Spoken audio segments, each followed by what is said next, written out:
Martín Miguel de Güemes es ese gaucho heroico que fue fundamental en aquella gesta frente a los realistas en el norte del país, en Salta, gobernador de Salta, después víctima de una traición, terminó alejándose de esa batalla que estaba dando duramente allí y murió como un héroe en la guerra. Claro que sí, Pablo, y para hablar de este héroe argentino que fue reivindicado hace muy poco tiempo, ¿no?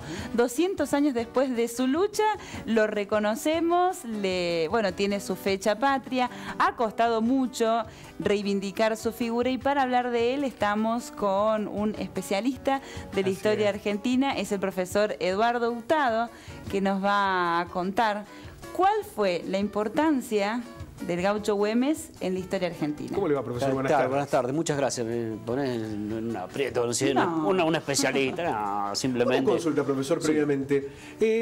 Porque genera esa instancia. Siempre cuando uno habla de San Martín, de Belgrano, parece una naturalización, ¿no? Hasta desde la figurita lo dice que con Güemes me parece que hubo durante un tiempo alguna resistencia, o por lo menos no se le dio la dimensión que tiene, ¿no? Sí, con Güemes tenemos, yo visibilizo como dos cuestiones. Primero, es difícil ubicarlo para los historiadores revisionistas dentro de los caudillos tradicionales. Cuando hablamos de caudillos tradicionales hablamos de el Chacho Peñalosa, Felipe Varela, Facundo Quiroga, López Jordán, ¿sí? A Güemes es difícil, inclusive Félix Luna en un libro que me parece uno de los mejores libros de Félix Luna, que es Los Caudillos, no lo ubica. Ubica a Artigas allí, pero no a Güemes. Entonces, Güemes no es reconocido por la historia académica, por la historia oficial, ¿sí?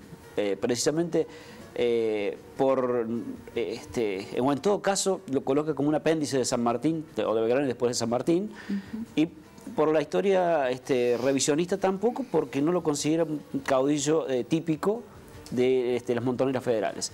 Entonces desde allí la figura de Güemes me parece que forma parte también de estos desequilibrios regionales que tenemos como país, ¿no? Es muy reconocida en el noroeste, no solo en Salta, sino desde Tucumán hacia el norte, y prácticamente desconocida en la zona del llano, digamos, o en lo que es la pampa húmeda. Mañana es feriado nacional a partir precisamente del recuerdo, la conmemoración de la muerte de Martín Miguel de Güemes. ¿Por qué fue tan importante la gesta de Güemes? ¿Por qué fue tan valiosa esa lucha que él estaba generando allí, defendiendo ese límite norte del país? Bien, yo creo que la reivindicación que habría que hacer de la gesta de Güemes con sus dragones infernales tiene que ver con el cambio de estrategia, ¿sí?, en la guerra de la independencia. O sea, a partir de que Güemes logra con su guerra de guerrillas detener el avance y sostener la frontera con el ejército realista, permite desarrollar la estrategia de San Martín vía Cuyo y digamos, da vuelta a lo que es la guerra de independencia. Digamos, pasa a la segunda etapa que hablan los historiadores, que es el paso a la ofensiva. O sea, él con su acción defensiva logra generar ese cambio de estrategia. Claro, resistiendo la ocupación realista, crea un contexto para que otro proyecto sea posible. ¿Por qué cree, profesor, que tardamos tanto tiempo en reconocer la figura de Güemes? Precisamente creo que tiene que ver con la reconstrucción histórica, y la reconstrucción histórica de la academia o la historia oficial se hizo en base a figuras, como decía Pablo, de San Martín y de Belgrano. Pero también hay una impronta muy de América Latina y muy de Argentina, en base a los personalismos. Y por allí Güemes actúa en medio de una etapa donde el personalismo recae en la figura de San Martín y Belgrano. Y por otro lado también me parece que hay un ocultamiento del proyecto ideológico y del pensamiento ideológico de Güemes. Entonces, lo reivindicamos, sí, como el guerrero de la independencia, y por allí dejamos de lado algunas cuestiones ideológicas. ¿Y cuál era ese pensamiento ideológico, profesor? Primero, desde el punto de vista del federalismo, hay una fuerte defensa del federalismo, y después algunos lo pueden considerar desde el punto de vista de la necesidad por el tema de la guerra, y de la necesidad de sumar adeptos a las huestes criollas, pero me parece que hay una idea de atemperar en ese marco tan desigual se había generado el sistema colonial, tratar de atemperar esas desigualdades. O sea, no podemos introducir ideologías socialistas o de ese tipo en el siglo XIX, a principios del siglo XIX en nuestro país. Pero hay una idea social, ¿sí? Que es más o menos parecida también en el caso de Artigas, ¿sí? Claro. Pero que obviamente generan cierto temor o cierto sesgo conservador de quienes han construido el proceso histórico, y dice, bueno, la reivindicación llega hasta allí. Pero me parece que hay un contexto sociohistórico y una cuestión ideológica que tendríamos que revisar y también de alguna manera. Me parece lo mismo pasado con Belgrano. O sea, Belgrano fue reivindicado mucho tiempo como el general y el creador de la bandera, soslayando su cuestión ideológica. A veces suele pasar esto. Son controversiales, o por lo menos para algunos son peligrosas estas ideas, ¿no? No, consultarles ir a Buenos Aires y sus líderes, sus representantes, quienes temían que pudiese convertirse en un Artigas en otro punto, ¿no?, del territorio. Sí. Hay una profunda tendencia al centralismo que, bueno, que llega lamentablemente hasta nuestros días, ¿no? ¿Y qué relación tenía con San Martín y con Belgrano, Güemes? Bueno, con Belgrano forma parte de su ejército, aunque en algún momento tiene algunas diferencias con algunos de los lugartenientes también de Belgrano.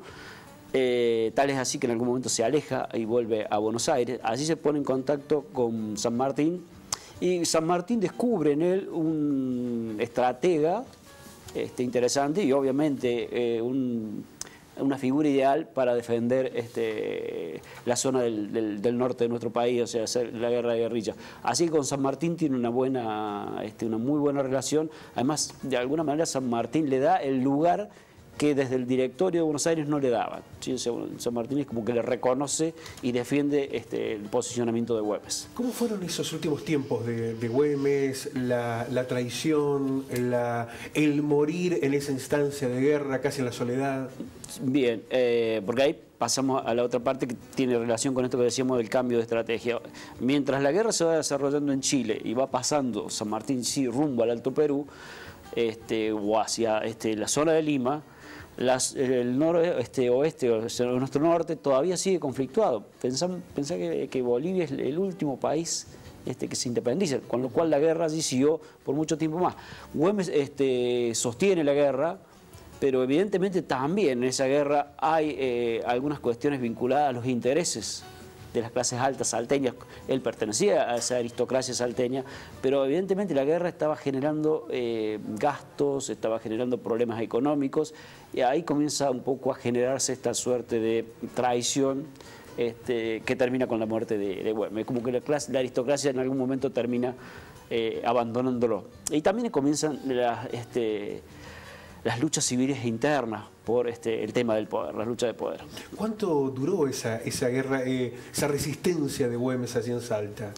Y si lo consideramos de 1814 hasta casi el 22, más de 10 años casi. Claro, una década resistiendo. Sí. Está bien que él muere antes, ¿no? Claro. Pero él muere en 1820. Pero la guerra, por lo menos hasta que se da la batalla de Ayacucho, la guerra de guerrillas sigue. Es indispensable para terminar después el cerco en Sucre, en Bolivia, que Sucre termina en Bolivia. Como profesor, como historiador, ¿cómo pudiera sintetizar la figura de Güemes? ¿Cómo, cuando tiene que referenciarlo ante sus alumnos, cómo lo hace en particular con Güemes? Bueno, yo lo ubico dentro de un contexto, pero fundamentalmente como una figura emblemática y admirable, como todos los sujetos que son capaces de entregar su vida en procura de conseguir sus ideales, ¿no? No es fácil poner la vida a favor de un ideal. Creo que el caso de Güemes es uno de esos casos, ¿no? O sea, desprenderse de algún confort, de alguna comodidad, para poner en juego su vida en procura de ideales. cuál ha sido la resistencia, ¿no?, que ha tenido Güemes, que recién el año pasado Claro. se gestó la fecha de mañana, el 17 de junio, como un aniversario, digamos, el feriado, digamos, feriado, en recuerdo, en conmemoración, este homenaje a Güemes, pero debió transcurrir tanto tiempo, ¿no? Resistencia histórica, ¿no? Que por suerte, y por eso hemos citado al profesor Hurtado, nos permite reflexionar sobre una figura central en la vida política de los argentinos en esa lucha por la independencia. Así que muchísimas gracias, profesor, por ayudarnos a recordar y a recuperar esa imagen maravillosa de Güemes.